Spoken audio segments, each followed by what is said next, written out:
dapat satu iPhone.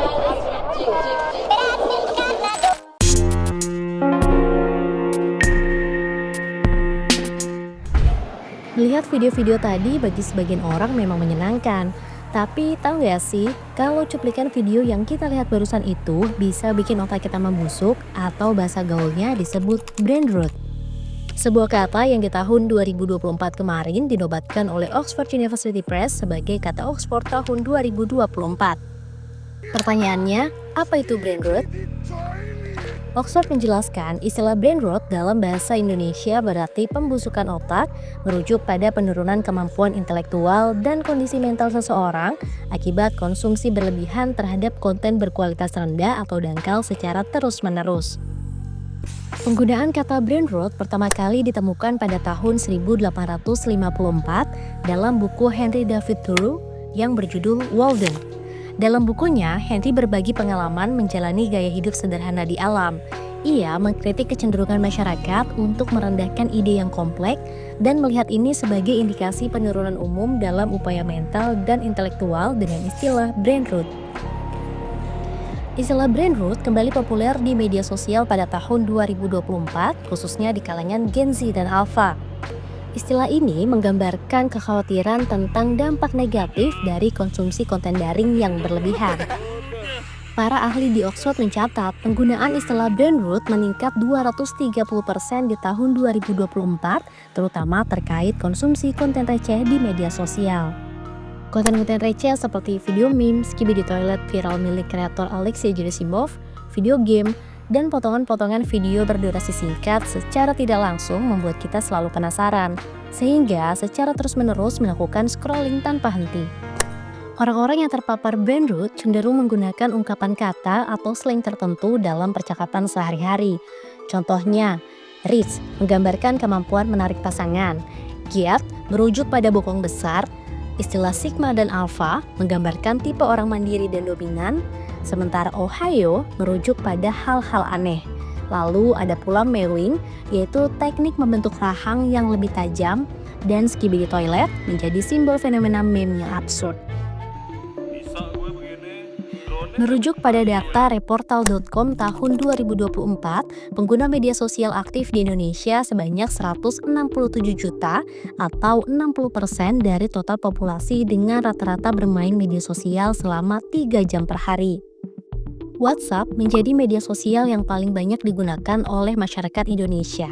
Tercatat sebanyak 90,9% dari total populasi, disusul Instagram, Facebook, dan TikTok. Meski begitu, aplikasi TikTok semakin populer digunakan oleh masyarakat Indonesia. Data terbaru statista.com menunjukkan pengguna TikTok di Indonesia melampaui Amerika Serikat pada tahun 2024. Tercatat, pengguna TikTok di Indonesia mencapai 157,6 juta pengguna. Besarnya pengguna aktif media sosial yang melebihi populasi penduduk dengan rata-rata waktu scrolling yang tinggi tidak menutup kemungkinan risiko brain rot mengancam kehidupan masyarakat Indonesia.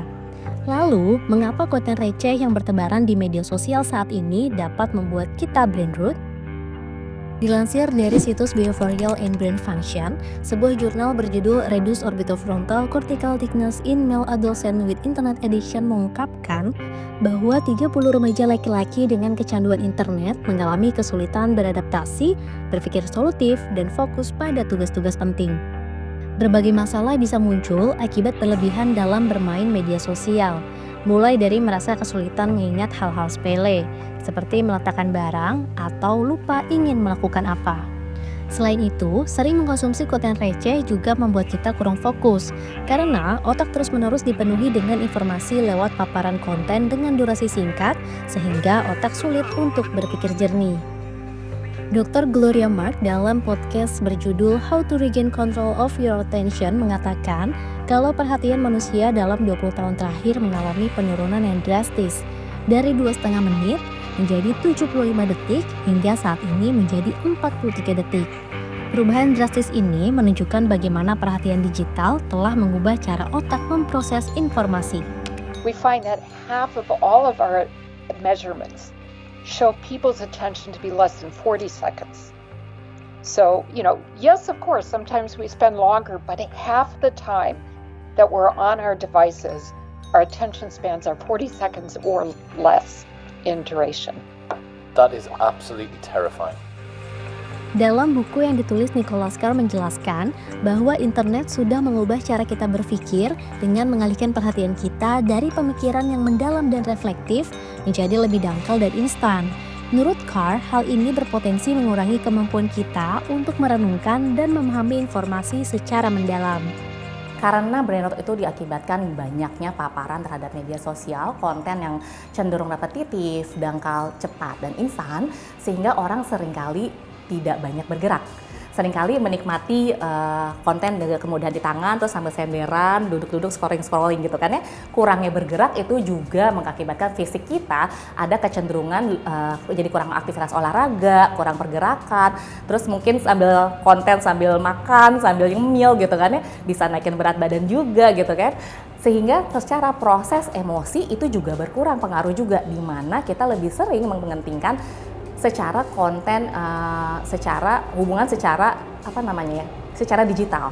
Kita tidak membiasakan hubungan yang lebih emosional mendalam. Jadi kita kurang connection terhadap real people-nya. Lebih banyak secara DM, pesan dari media sosial, yang mana itu mengakibatkan secara hubungan sosial itu berkurang, secara emosional pun itu bisa menurunkan kesehatan mental kita. Yang mana kita jadi lebih banyak attachment-nya lebih ke kontennya, lebih ke media sosialnya. Padahal kita sebagai makhluk sosial membutuhkan orang lain untuk berinteraksi, untuk saling caring kayak gitu. Sehingga itu akan menjadi menurunkan motivasi kita juga untuk bisa belajar, bekerja sebagaimana seharusnya produktif. What? Wah, kaget. Kaget. Lalu bagaimana caranya supaya kita mengurangi ketergantungan konten receh? Mengurangi pemakaian media sosialnya, dikurangi media digitalnya. Ya mungkin kita bisa kasih waktu, kita kasih jadwal, kita temukan aktivitas lain yang lebih fokus ke self growth, pengembangan diri, meningkatkan kompetensi diri. Misalnya kalau untuk para pelajar fokus kepada potensinya, ekskulnya, bakat minatnya seperti apa. Terus kalau untuk orang dewasa ya fokuskan kepada tugas-tugas utamanya, seperti ngerjain pekerjaan kantor gitu ya, karena agar dia bisa lebih fokus ke kinerjanya dan meningkatkan produktivitasnya. Menyembuhkannya pasti harus mengurangi media sosialnya. Kalau perlu dieliminasi untuk sementara. Melihat konten-konten receh memang menyenangkan, tapi dikonsumsi secara berlebihan membawa dampak buruk bagi kesehatan.